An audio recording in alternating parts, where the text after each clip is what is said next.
प्रणाम। आज हम ये शनिवार के एपिसोड में बात करने वाले हैं माँ सरस्वती देवी की। सभी लोग जानते हैं कि माँ सरस्वती की पूजा हम क्यों करते हैं, किस दिन करते हैं। ज्यादातर हम बच्चों को माँ सरस्वती की आराधना करने के लिए बोलते हैं। किसी बड़े विद्यापीठ में जाए, कॉलेज में जाए या स्कूल में भी जाए तो वहां पे सबसे पहले हमें माँ सरस्वती देवी की ही मूर्ति देखने को मिलती है।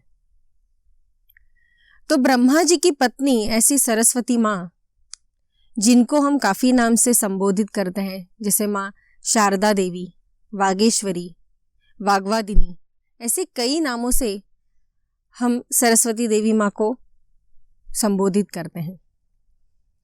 लेकिन सरस्वती माँ जो काफी दयालु है, जो बुद्धि की देवता, जो वाचा सिद्धि प्रदान करने वाली है, ऐसी सरस्वती देवी की साधना या अनुष्ठान हम कैसे कर सकते हैं, ये आज हम इस एपिसोड में देखने वाले हैं। आप सभी ने सरस्वती देवी की मूर्ति देखी होगी, प्रतिमा देखी होगी। आप देख सकते हैं कि वे खुद श्वेत कमल पे विराजमान है। कभी कभी हंस वाहिनी के नाम से भी उन्हें संबोधित किया जाता है, क्योंकि वे हंस यानी राजहंस पे विराजमान होते हुए भी हमें काफी प्रतिमा में हमें ये चीज देखने को मिलती है। वे 4 भुजाएं वाली है, यानी एक हाथ में उन्होंने पुस्तक लिया हुआ है, एक हाथ में अक्षय माला है और 2 हाथ से वे वीणा बजाते हुए हमें दिखती है। जिन्होंने संगीत की उत्पत्ति की, ऐसी माँ सरस्वती की साधना कोई भी यानी किसी भी उम्र का व्यक्ति कर सकता है। ऐसा नहीं है कि जो सिर्फ शिक्षा प्राप्त कर रहे हैं या शिक्षण ले रहे हैं सिर्फ वही लोग आराधना कर सकते हैं, ऐसा नहीं है। हर कोई माँ सरस्वती की साधना कर सकते हैं, क्योंकि वो काफी दयावान है, जो हमें वाचा सिद्धि प्रदान करती है, जो हमें धन संपत्ति प्रदान करने वाली ऐसी देवी है, जो हमें बहुत सुंदर से आशीर्वाद देने वाली ऐसी ये सरस्वती माँ है। तो सरस्वती माँ का जो मंत्र मैं आपको बोलने वाली हूँ, काफी लोगों को मैंने देखा है कि लोग ऐसा कहते हैं कि सरस्वती माँ की पूजा और आराधना हमें सुबह के टाइम ही करनी चाहिए। तो ऐसा नहीं है। सरस्वती माँ की अगर आप साधना करना चाहते हैं तो उसका उचित समय 4 बजे से लेके 11 बजे तक है, क्योंकि माँ सरस्वती 4 बजे से लेके 6 बजे तक में ही वीणा वादन करती है। उसमें से जो स्वर निकलते हैं वो आशीर्वाद स्वरूप जो स्वर है, अगर ऐसे समय हम माँ सरस्वती की साधना करते हैं तो हम पे विशेष कृपा बनती है।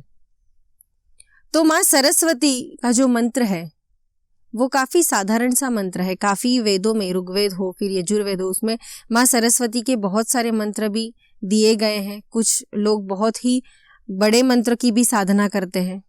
अगर आपने गुरु किए हैं तो आप वैसे जो बड़े मंत्र हैं या और भी उग्र मंत्र हैं उसकी साधना कर सकते हैं। मैं काफ़ी अपने एपिसोड में बताती हूँ कि अगर आपने गुरु किए हैं तो ही आप बड़े मंत्र और उग्र साधना की तरफ जाएं, नहीं तो हम काफ़ी छोटे और जो बीज मंत्र है उसकी साधना करके भी हम कृपा दृष्टि पा ही सकते हैं। तो माँ सरस्वती का मंत्र कुछ इस प्रकार है। ओम सरस्वत्यै नमः, ओम सरस्वत्यै नमः।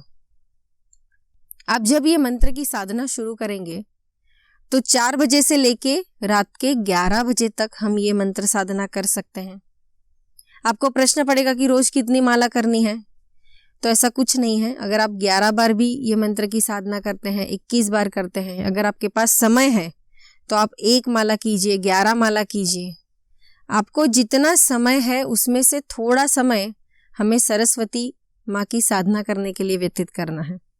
तो आप जब शाम के समय दीप जलाते हैं या अपने घर में अगरबत्ती लगाते हैं तो उसी समय अगर आप ये सरस्वती माँ की साधना करते हैं, दिया लगाते समय अगर आप दिया लगा रहे हैं तो आप ये मंत्र बोल सकते हैं, ओम सरस्वती नमः, ओम सरस्वती नमः।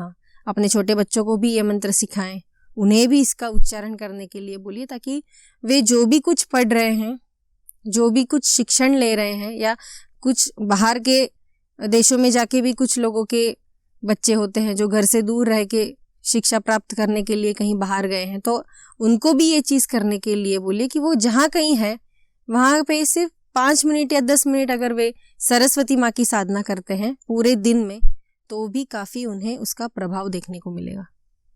उनका बुद्धियांक बढ़ेगा, विचार शक्ति बढ़ेगी, नए विचार आएंगे, सोच अच्छी होगी, पॉजिटिव विचार आने लगेंगे।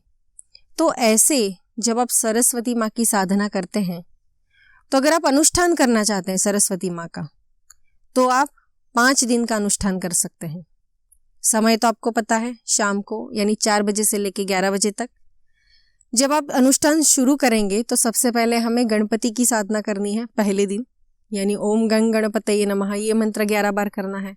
उसके बाद आप सरस्वती माँ की 7 मालाएं कर सकते हैं, यानी 5 दिन का अनुष्ठान और माला हमें करनी है 7। तो अगर आपके घर में मूर्ति है या प्रतिमा है तो उसके सामने अच्छे से दीपक जलाएं और फिर ये मंत्र साधना शुरू कीजिए। जो कि माँ सरस्वती हमेशा शुभ्र वर्ण में ही दिखते हैं या शुभ्र वस्त्र वे धारण करने वाली है। तो अगर आपके पास सफ़ेद रंग के वस्त्र हैं तो उसे परिधान कीजिए, आसन भी सफ़ेद रंग का लीजिए, अच्छे से दीप जलाएं और ओम सरस्वती नमः ये मंत्र का उच्चारण कीजिए। तो ऐसा ये 5 दिन का अनुष्ठान है। भोग हमें लगाने हैं। भोग में उन्हें अगर सबसे ज़्यादा प्रिय वस्तु है तो वो है जो हमारा मराठी व्यंजन है, यानी हम नारियल, जो ताज़ा नारियल होता है उसकी हम करंजी बनाते हैं। मराठी में उसे करंजी कहते हैं, गुजराती में उसे घुघरा कहते हैं।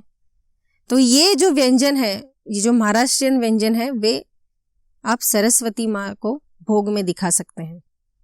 तो ऐसा ये 5 दिन का प्रभावी अनुष्ठान आप खुद कर सकते हैं, आपके बच्चों को भी बोल सकते हैं। जो बुजुर्ग लोग हैं वे भी इसका कर सकते हैं, क्योंकि कभी कभी ऐसा होता है कि जैसे हमारी उम्र बढ़ती है वैसे हमें कुछ चीज़ें याद नहीं रहती। हमें लगता है कि हम थोड़ा भूल रहे हैं, हमारी मेमोरी थोड़ा लॉस हो रही है। तो अगर ऐसा कोई आपके घर में ऐसा व्यक्ति है जिन्हें कुछ याद नहीं रह रहा है, मेमोरी कम होते हुए दिख रही है, या कुछ मानसिक दोष है या फिर मानसिक रोग से पीड़ित है, ऐसी व्यक्ति भी अगर सरस्वती माँ की साधना करते हैं तो उन्हें काफ़ी अच्छे से उसके रिजल्ट्स मिलते हैं। तो आप ये अनुष्ठान ज़रूर कीजिएगा। मंगलवार के दिन से आप शुरू कर सकते हैं। अगर मंगलवार का दिन नहीं मिल रहा है तो कोई भी दिन आप ये अनुष्ठान शुरू कीजिए, ऐसा कोई ज़रूरी नहीं है, क्योंकि काफ़ी लोग काम में व्यस्त होते हैं।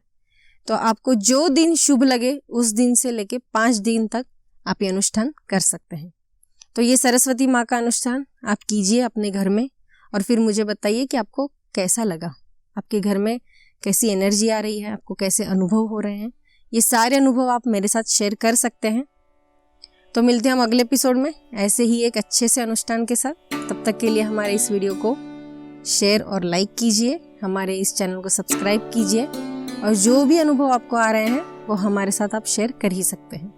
कमेंट में भी आप लिख सकते हैं या फिर जो व्हाट्सएप का नंबर दिया है उसके ऊपर भी आप हमें मैसेज डाल सकते हैं। धन्यवाद।